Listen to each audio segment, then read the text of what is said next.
Agora, expectativa, hein? O tempo traz surpresas.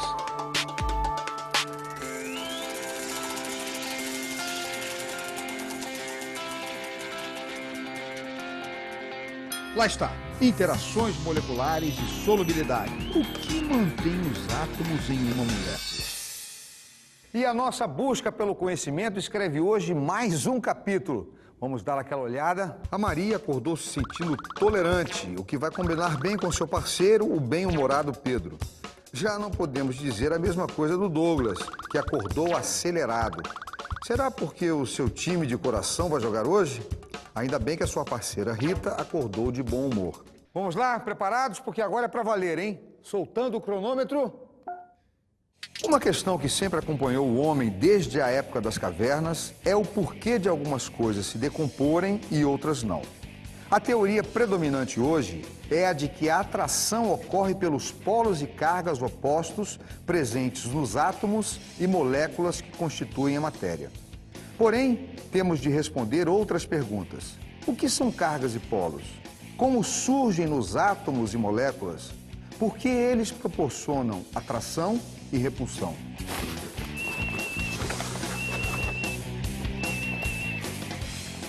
Aqui no celular. Uma mensagem aqui. Quais são as forças que mantêm os átomos unidos?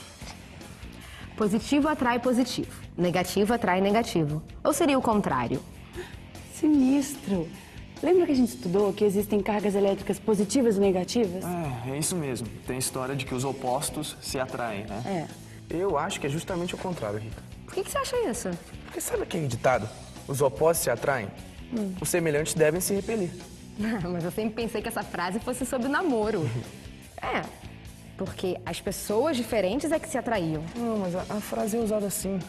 Só que ela deve ter nascido com a ciência. Pode ser.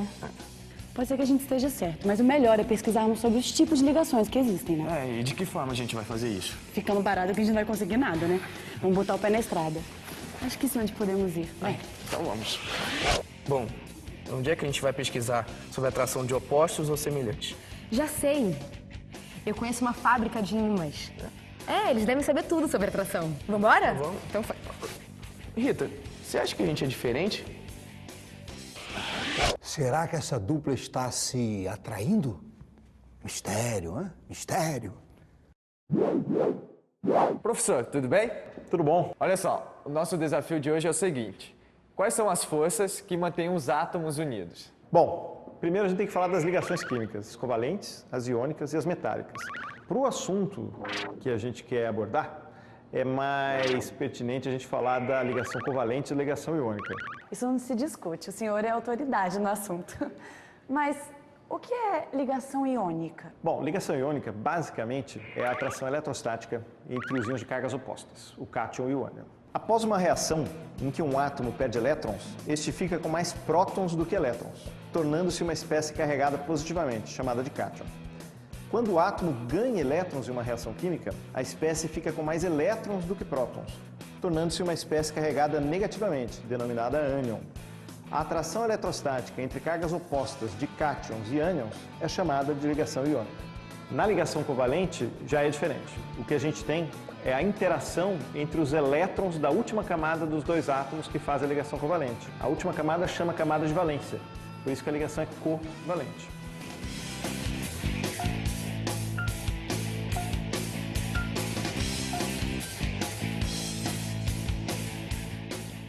A gente veio pra cá com a certeza que iria encontrar a fábrica que a Rita falou.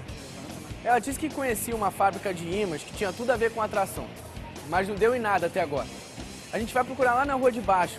De repente a Rita se enganou, né? Acho que a Rita deu um chute para fora. Mas será que eles vão acertar o pé no próximo bloco? Isso a gente vê já já. Não sai daí. Você já viu um lago gelado? No Brasil, eles não são tão comuns, mas quando o inverno é muito rigoroso no extremo sul do país, eles aparecem. Uma camada de gelo cobre todo o espelho d'água de um lago ou de uma lagoa. Mas calma, os peixes e toda a vida aquática do local continuam bem, lá embaixo. Isso porque A camada de gelo formada na superfície cria um isolamento para o resto da água do lago, que deixa de ter contato com o ar frio. Quando o inverno se vai, a temperatura aumenta e o gelo derrete. Pronto, todos já podem aproveitar para dar um mergulho antes que o inverno chegue.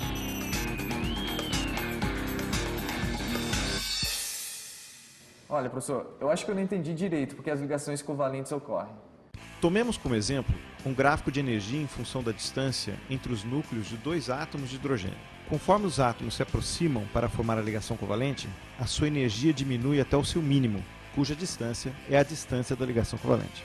É importante lembrar que em muitas situações, dentre elas as ligações químicas, quanto menor a energia, mais estável será essa situação. Em distâncias menores, como a que ocorre depois do mínimo de energia, a energia tende a infinito, pois é necessária muita energia para vencer a repulsão entre os dois núcleos. Mas por que eles proporcionam atração e repulsão, professor?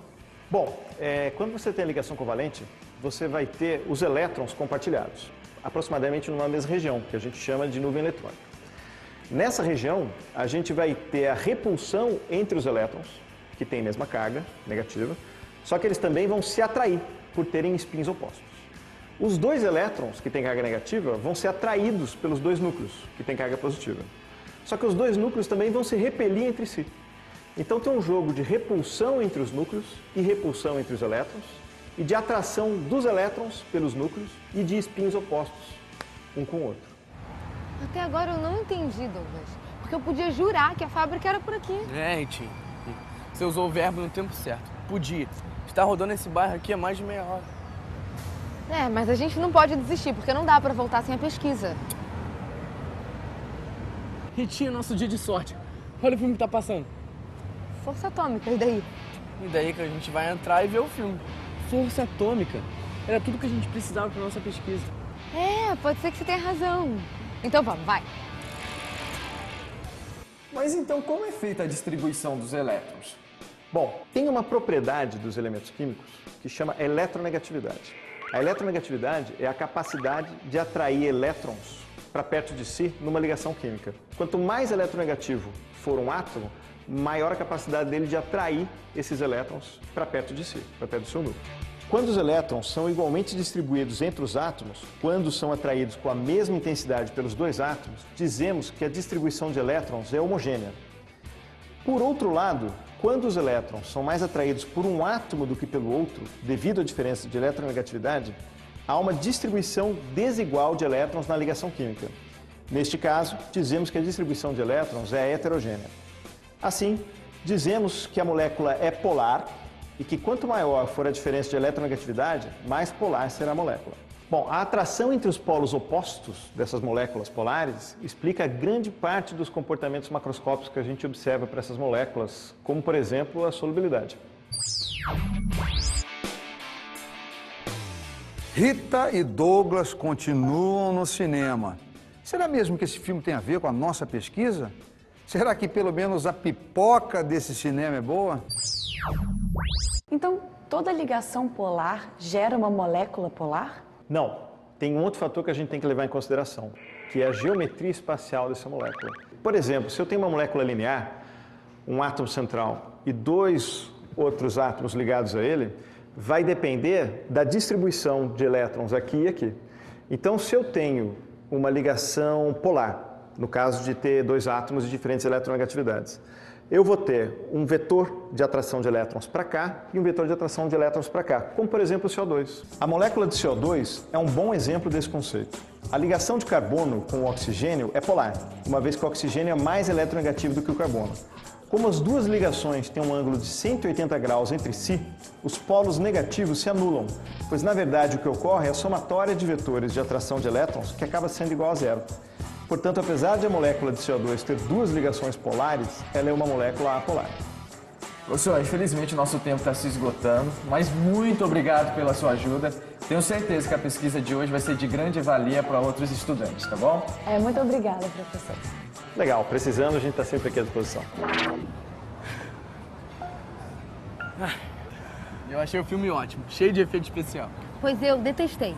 Eu achei ele chato e barulhento. E o pior, não tem nada a ver com a nossa pesquisa, Douglas. Pior que eu tenho que concordar com você. A gente não tem mais tempo de pesquisar nada. É, dessa vez a gente se ferrou. Vamos mais uma vez receber as nossas duplas. Aí estão eles, a dupla amarela, dupla laranja. Parabéns, Maria e Pedro, pelo brilhante material. A pesquisa veio super caprichada.